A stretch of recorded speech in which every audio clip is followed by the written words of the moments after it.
Hey, what's going on out there, America? Angry black man out in the field.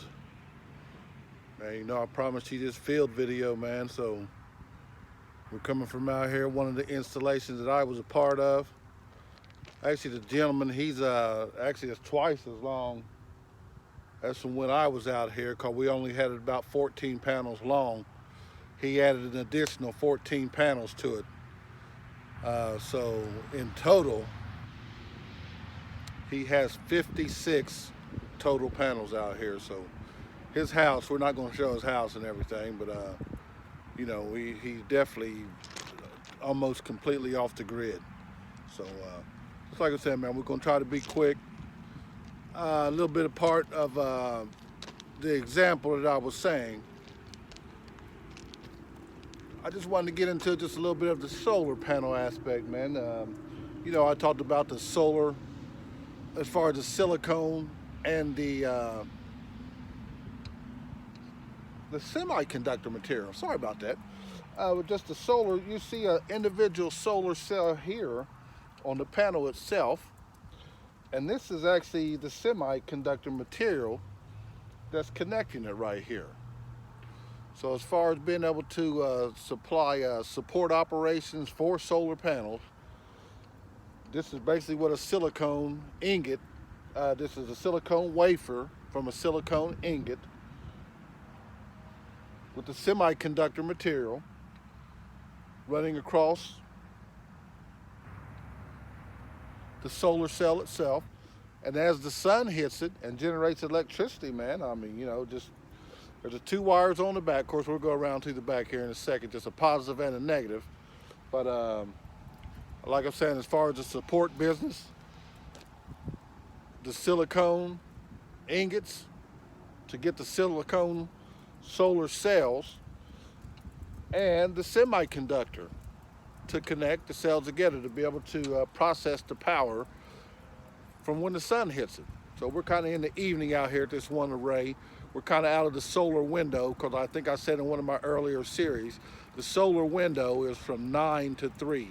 So it's a little bit after 3. We're kind of out of the solar window, but he's still getting some pretty good solar, looks like to me. So just like we're saying, silicone cell, semiconductor material.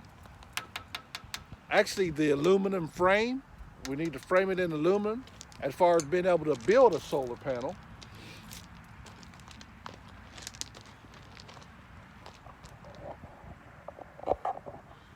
Now we're here on the back.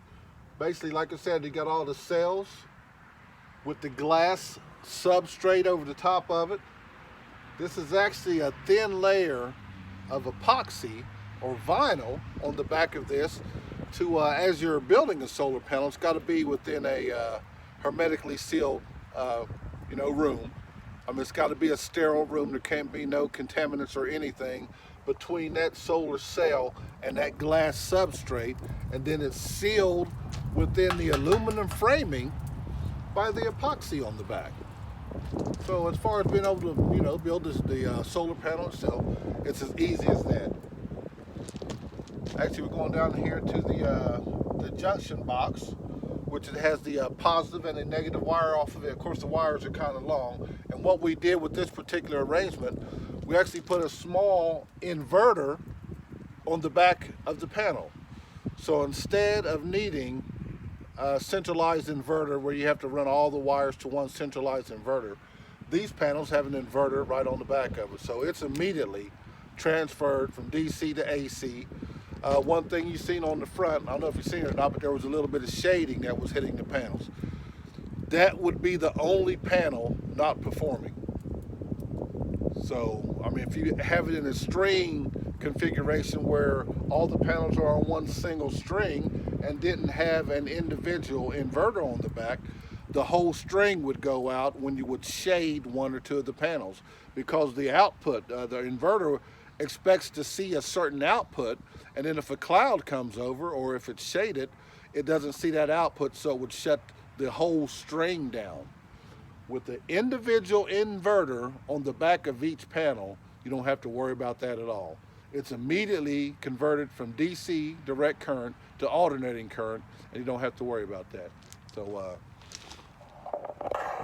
a little bit more facts of this system here. We're going to go down on the ground here. What it was,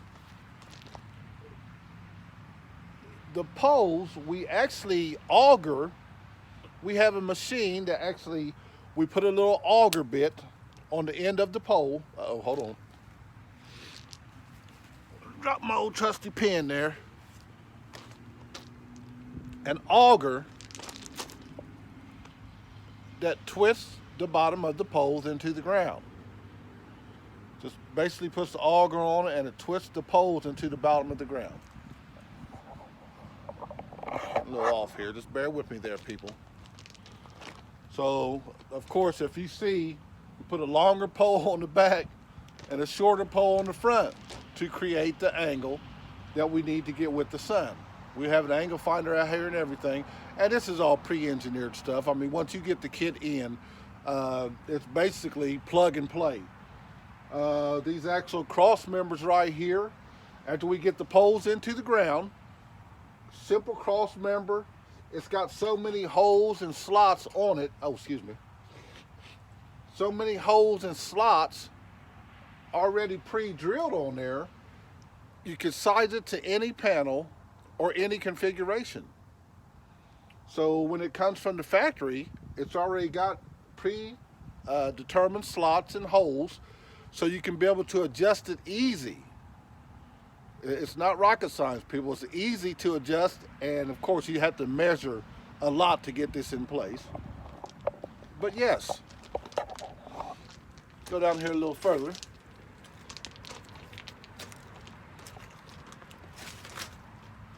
And actually, this is just one of the junctions right here. Actually, this is the only junction that we have on here, because basically all it is 2 different arrays. We have a total of 28 panels on this end, and then we added 28 panels on the other end. So a total of 56 panels. So that would just be 2 circuits. So we have 2 DC disconnect circuits here.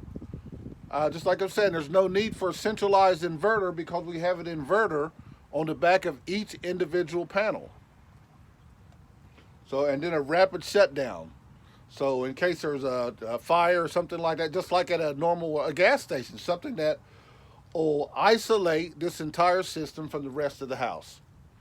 And that's all you would actually need as far as being able to tie it into the grid too, because if you have an outage down the power line somewhere and somebody's out trying to work on the grid, you need some kind of isolation device to shut your array from that gentleman working on the power down the line. You don't want to shock him, so we just need something as simple as a disconnect switch to be able to disconnect from the grid to allow people to work at the other end. So, man, this solar stuff is not really that hard at all. I don't know why.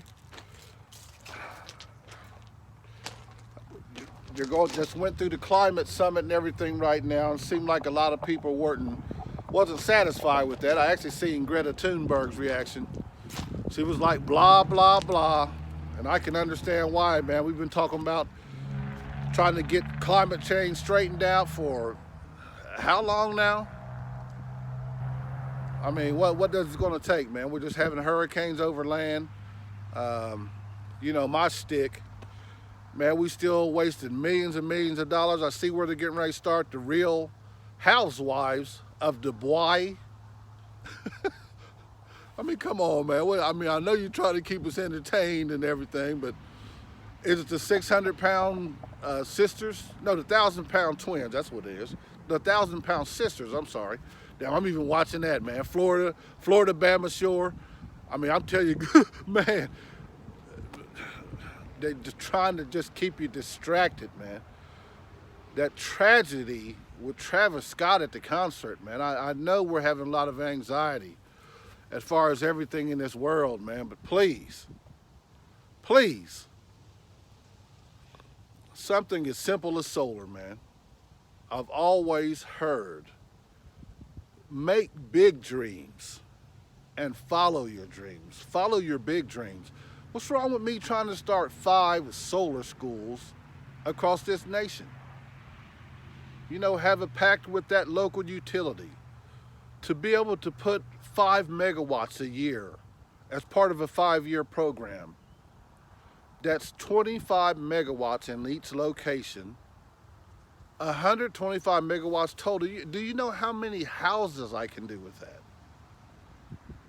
How many businesses I can do with that? How many farms I can do with that? You know, this is just one example right here. I built this myself, people. I built this myself. And this gentleman's enjoying, oh wow. Solar. Educating people across our nation about the importance of clean, renewable energy. Man, we can do it, man. We can do it. It shouldn't be this hard. I'm gonna probably get into the field for another demonstration because I wanted to just get a little bit more intricate with the grounding and things of that nature, but we've got it all buried out here.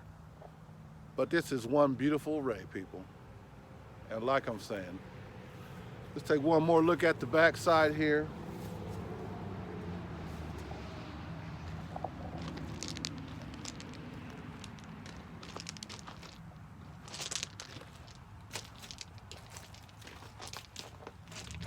He did a little pretty slick thing there because normally we don't put that netting right there, man, and the wires are kind of hanging everywhere. So with zip ties and just a little bit of ingenuity, you know, your array doesn't have to have a bad backing as far as wiring and stuff like that. And even I had the idea of lattice work, being able to put lattice work along these back poles, and you can literally have you some flowers and stuff growing back here, just a nice pretty array, and then have the ends open in case you need to get into work. But on this back plane, have lattice and be able to put flowers up. So hey, Angry Black Solar Guy, I'm not putting too much politics in this one. I just wanted y'all to see the benefits. Get real.